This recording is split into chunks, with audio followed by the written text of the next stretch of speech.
Ok, parfait. Donc on se retrouve aujourd'hui pour une troisième vidéo sur le thème du coaching.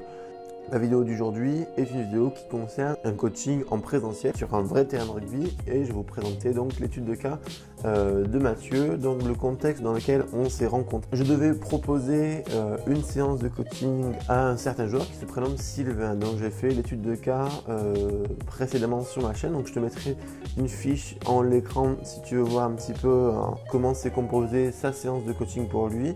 Et en fait, il m'a demandé s'il y avait un ami à lui, un deuxième buteur qui pouvait venir, chose que j'ai acceptée, ce qui a permis aussi de créer une séance un petit peu différente. Vous le découvrirez tout à l'heure, notamment sur le défi de fin de séance. Et on va passer tout de suite au diagnostic technique. C'est parti.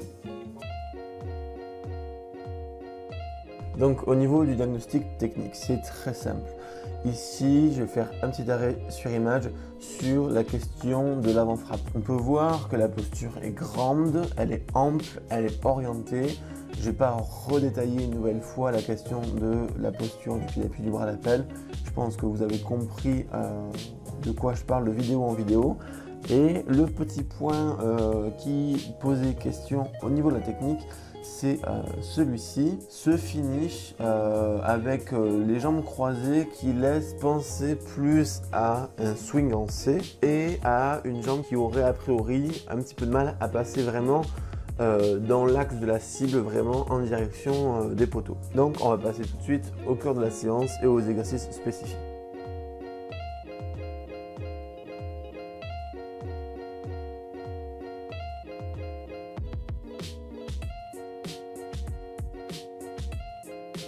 Donc là, effectivement, pour le corps de la séance, on va essayer de travailler sur ce fameux G-swing, G-shape swing. Pour les buteurs à qui ce concept ne parle pas du tout, je mettrai une fiche en l'écran pour que vous puissiez absolument vous renseigner et si possible intégrer ce concept pour vos tirs au but, mais pour tous les styles de coup de pied de votre jeu au pied.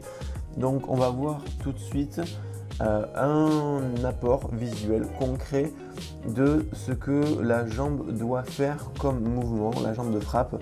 Ici, bon, ça ressemble plus finalement à un L parce qu'il est gaucher, mais le concept est absolument le même. C'est sa première frappe encouragée dans ce sens-là.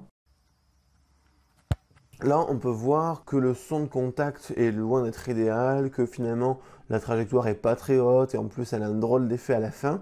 Mais il ne faut pas se polariser sur absolument le résultat tout de suite, surtout quand on travaille un point de technique nouveau et aussi crucial que le G-swing, le G-shape swing. Donc on va passer tout de suite à un autre moment de la séance, après quelques ballons, après quelques aussi conseils et étayages de ma part. Donc là, vous allez apprécier un petit peu dans le résultat une trajectoire un peu plus rectiligne, un peu plus haute et une technique qui commence à s'ajuster. C'est-à-dire qu'ici, Mathieu semble moins en lutte pour imprimer un swing en J malgré quelques petits pas d'hésitation et de recherche d'équilibre en fin de frappe, mais ça c'est normal, ça fait partie du processus entre guillemets d'apprentissage. Et on va passer sur une dernière vidéo proche du poteau où là Mathieu arrive de manière très détendue et imprime un J et en plus, je ne sais pas si vous voyez, mais il y a deux tis Gilbert télescopiques qui sont positionnés 1 mètre après le tis pour encourager un peu ce franchissement de tis, ce franchissement de ligne pour terminer un maximum vers l'avant.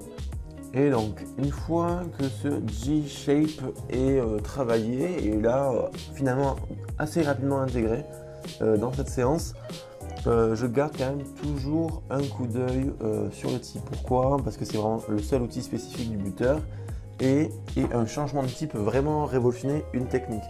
Pour bien choisir son tee, j'ai fait une vidéo spéciale dessus, je mettrai une fiche en l'écran, mais pour résumer, il faut que le tee puisse vous permettre d'avoir ce fameux swing en J de manière naturelle et sans forcer. Et là, pour vous montrer quelques images de Mathieu avec son tee, alors c'est un tee Kipsta à trident qui est de bonne facture, mais qui est un tee qui commence à avoir une certaine hauteur. Et j'ai l'impression que cette hauteur l'handicape un tout petit peu pour vraiment laisser passer sa jambe de manière naturelle, fluide, relâchée, etc. On recherche vraiment de l'aisance du mouvement, du plaisir aussi à buter et une certaine facilité gestuelle. Dans le type d'accompagnement que je propose, j'essaye un maximum finalement de simplifier la technique et de rendre plus aisée la réalisation gestuelle, de libérer un petit peu le swing, plus que de le surajouter, de le contraindre avec de nouveaux éléments. Et c'est ce qu'on va faire au fur et à mesure de la séance. Donc là, sur cette séquence d'images, je vais directement lui faire essayer un nouveau tee, juste à la suite du tee qu'il utilise déjà, pour qu'il puisse saisir un petit peu dans la minute s'il rencontre des difficultés ou certaines facilités avec ce nouveau tee. Mais ce sera donc le point un petit peu non réglé ou en suspens par rapport à cette séance, parce qu'il faut encore quelques heures de pratique pour bien s'approprier un tee. Mais la piste avait été clairement évoquée, discutée, travaillée. Et dans le retour que Mathieu m'a fait par rapport à la séance que je vous lirai en fin de vidéo, on verra que finalement ce changement de tee était plutôt pertinent. Et je vais juste vous montrer du coup la séquence de fin de séance avec un petit défi entre les deux buteurs pour les challenger et travailler sur des petites conditions de match pour essayer de préparer au mieux les buteurs au contexte stressant du dimanche, etc. Donc on va passer tout de suite au témoignage de Mathieu. Salut à tous, j'ai réalisé une séance avec Culture Rugby qui a été très bénéfique pour moi. Je vous recommande d'effectuer la même chose. Il m'a d'abord fait travailler sur la finition vers l'axe des poteaux, le J, et ensuite m'a recommandé un tee moins haut. Depuis, j'ai mis en œuvre ses conseils et tout se passe pour le mieux pour moi. Merci à lui. Donc voilà, pour ceux qui se demandaient un petit peu dans les précédentes vidéos pourquoi j'avais toute une ribambelle de tee avec moi sur bon nombre de mes vidéos, c'est notamment pour ce cas précis où il y avait réajustement à envisager. Et là, comme vous voyez, c'est un buteur qui a une technique installée, qui joue à un bon niveau et un choix de tee. Là, c'est proposé finalement presque en milieu de saison pour un buteur déjà en place. Donc le tout, c'est pas de tester n'importe quel tee à n'importe quel moment en espérant la solution miracle, mais c'est vraiment un processus qui peut être très intéressant pour vous, pour votre technique, pour votre réussite.